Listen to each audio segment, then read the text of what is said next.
আচ্ছা প্রিয় ভিউয়ার্স, আসেন আমি আপনাদেরকে আমার আরো যে বাগান আছে সেই বাগানগুলোতে নিয়ে যাই, দেখি সেই বাগানগুলোর কি অবস্থা। এই ঢেঁড়স কিন্তু বেশ ভালো টাকার বিক্রি হয়েছে, আমরা বলি নাইলা, আপনারা কি বলেন? এই দেখেন আমরা 20 টাকা কিন্তু পাই আনিছি, দেখি বীজের কি অবস্থা ভিতরে।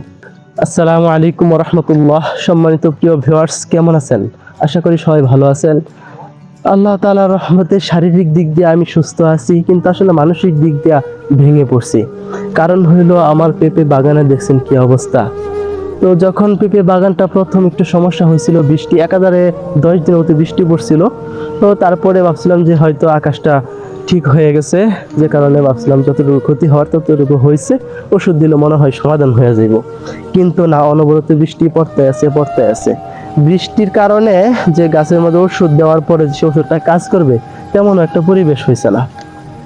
দেখেন এই যে গাছটার মধ্যে কিন্তু এখনো পেঁপে আছে, গাছটাও কিন্তু মোটামুটি একেবারে যে নষ্ট হয়ে গেছে তেমন না। তো এইরকম করে যদি সবটি গাছ এরকম থাকতো তাইলে হয়তো ওষুধ দিলে ঠিক হয়ে যেত, কিন্তু না, বৃষ্টি পড়ার পরে কড়া একটি রোদ উঠে পড়ছে, যে রোদে আমার এই বাগানের যে গাছগুলো আছে সবগুলা গাছ কিন্তু নষ্ট করে দিছে। তো আমি কিন্তু আপনাদেরকে এইখানের এই বাগানটা দেখাইতেছি। তো এই বাগানটাই যে আমার নষ্ট হয়েছে তা না, আরো বাগান কিন্তু নষ্ট হয়েছে। আমি আপনাদেরকে এই বাগানের দৃশ্য আরো অন্যান্য যে বাগান আছে সেইগুলোর দৃশ্য কিন্তু আপনাদেরকে আমি দেখাইছিলাম। তো এখন দেখাই দিচ্ছি যে আগে কিরকম ছিল আর এখন কি অবস্থা হয়েছে। দেখেন এই গাছের ডাঁটাটা খালি শুধু দাঁড়ায় রয়েছে, এই যে গাছের আগা সবকিছু কিন্তু একেবারে নষ্ট হয়ে গেছে। দেখছেন সবকিছু নষ্ট হয়ে গেছে, গাছের গোড়ার মূল শিকড় কিন্তু নষ্ট হয়ে গেছে। দেখেন গাছ কিন্তু একেবারে নড়বড় হয়ে গেছে। তো এই পেঁপে কত সুন্দর পেঁপে ছাড়ছিল, দেখছেন প্রত্যেকটা গাছের মাঝে কিন্তু প্রচুর পরিমাণ পেঁপে আসছিল। আচ্ছা প্রিয় ভিউয়ার্স, আসেন আমি আপনাদেরকে আমার আরো যে বাগান আছে সেই বাগানগুলোতে নিয়ে যাই, দেখি সেই বাগানগুলোর কি অবস্থা। আসলে এক কথা বলতে গেলে যে কৃষি কাজটা আমার রক্তের সাথে মিশে আছে। যদি রক্তের সাথে মিশে না থাকতো তাহলে বাগানটা এত নষ্ট হওয়ার পরও আমি বাগানটা আসতাম না দেখার জন্য। তারপরে এতদিন ভাবছি যে হয়তো আকাশটা ঠিক হয়ে যাবে, ঠিক হয়ে যাওয়ার পরে ওষুধ দিলে বাগানটা ঠিক হয়ে যাবে। দেখেন এই বাগানের কি পরিবেশ। এই বাগানের ভিতরে আর যাবো না, বাহির থেকে আপনাদেরকে দেখাই দিচ্ছি। দেখেন অনেকগুলো গাছ কিন্তু নাই, একেবারে মরে গেছে বললেই চলে। দেখছেন কি অবস্থা হয়েছে বাগানটার। আসলে এইগুলা কিন্তু প্রথমত ব্যাপার হইল যে পরিশ্রম হয়েছে, দ্বিতীয়ত ব্যাপার হইল টাকা খরচ হয়েছে। তো শুধু পরিশ্রম আর টাকা খরচের দিক দিয়ে বিবেচনা করলেই হবে না, আসলে মনটা ভেঙে গেছে বললেই চলে। প্রতি বছরই বৃষ্টিতে হানা দিলেও এতটা সমস্যা হয় নাই। বৃষ্টি পড়ার পরে যে কয়দিন বৃষ্টি পড়া সে কয়দিন বৃষ্টি পড়ার পরে কিন্তু আবার আকাশটা ঠিক হয়ে গেছে। কিন্তু এই বছর তা না, এই বছর ব্যাপারটা একেবারে ভিন্ন রকম হয়ে গেছে।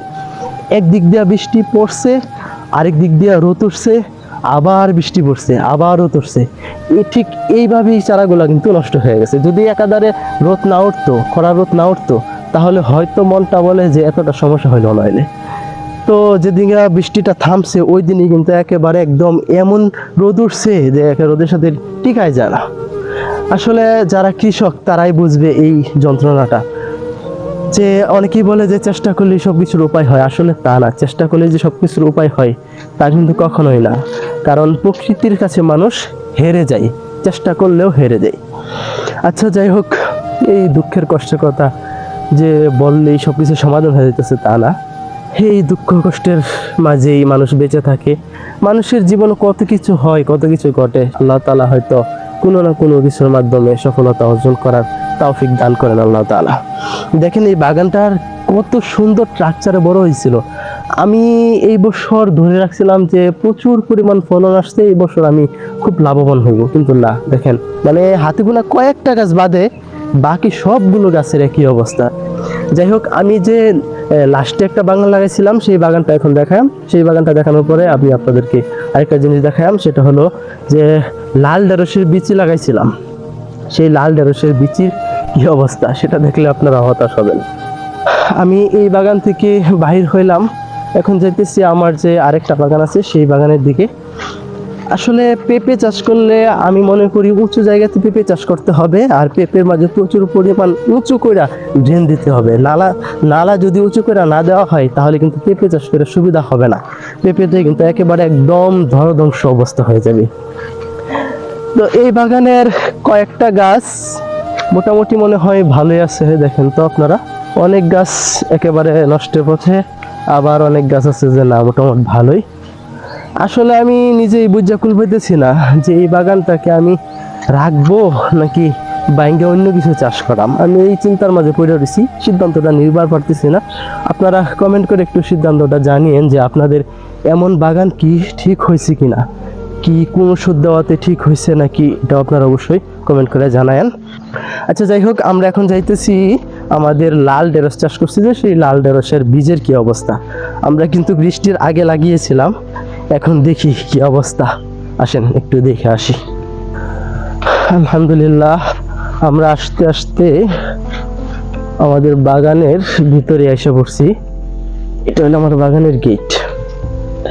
তো আমি এইখানে কিন্তু লাল ঢেঁড়স চাষ করছিলাম, দেখেন এখানে মালচিং দিয়ে লাল ঢেঁড়স চাষ করছিলাম। এখন লাল ঢেঁড়সও আজকে 8 দিনের উপরে হয়ে গেছে। আকাশটা একটু ভালো ছিল যে টাইমে, ওই টাইমে লাগাইছিলাম, কিন্তু এখন পর্যন্ত লাল ঢেঁড়সের বীজ এখনো উঠছে না।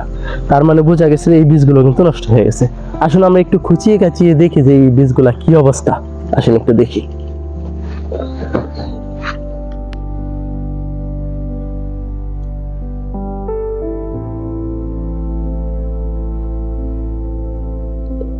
এই দেখেন আমরা বীজটা কিন্তু পাই আনাইছি, দেখি বীজের কি অবস্থা ভিতরে।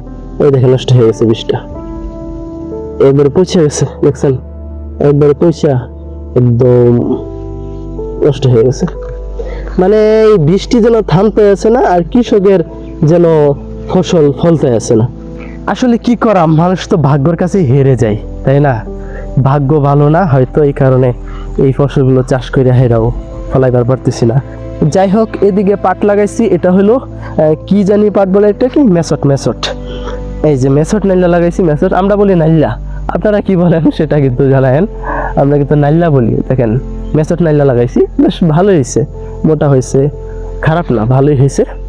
তো এটা মিনিমাম 10 থেকে 15 দিন পরে এই পাটগুলা কাটালাম, এই নাইলাগুলো আমরা কাটালাম, কাটে এরা তারপরে এগুলা জাগ দেন, জাগ দিয়ে এরা তারপরে এটা থেকে যে পাট হবে, সেই পাট কিন্তু আমরা বিক্রি করার জন্য, এটা কিন্তু আসলে বাণিজ্যিকভাবে চাষ করছি। তারপরে যে শলা হয়, আমরা কিন্তু বলি হুলা, হুলা, সেই হুলা দিয়ে আমরা লাকড়ি হিসাবে ব্যবহার করি, মানে বড় বড় লাকড়িগুলা, সেগুলো আমরা জ্বালাই। আর এই দিকে লাগাইছিলাম, এটা হলো ঢেঁড়স, ভেন্ডি, আপনারা কি বলেন? আমরা কিন্তু এটাকে ভেন্ডি বলি, দেখছেন?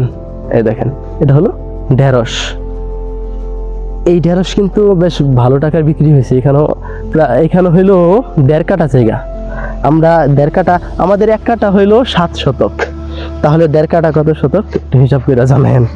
আচ্ছা যাই হোক, এই ছিল আজকের ভিডিও। আপনাদের যদি ভিডিওটা ভালো লাগে তাহলে অবশ্যই ভিডিওতে একটি লাইক দিবেন এবং কমেন্ট করে জানাইবেন যে আপনার ভিডিওটা কেমন লাগছে। আর সবচেয়ে বড় ব্যাপার হলো আপনি কোন জায়গা থেকে ভিডিওটা দেখতেছেন সেটা কিন্তু অবশ্যই কমেন্ট করে জানাবেন। আজকের মতো এখানে বিদায় নিচ্ছি, আল্লাহ হাফিজ।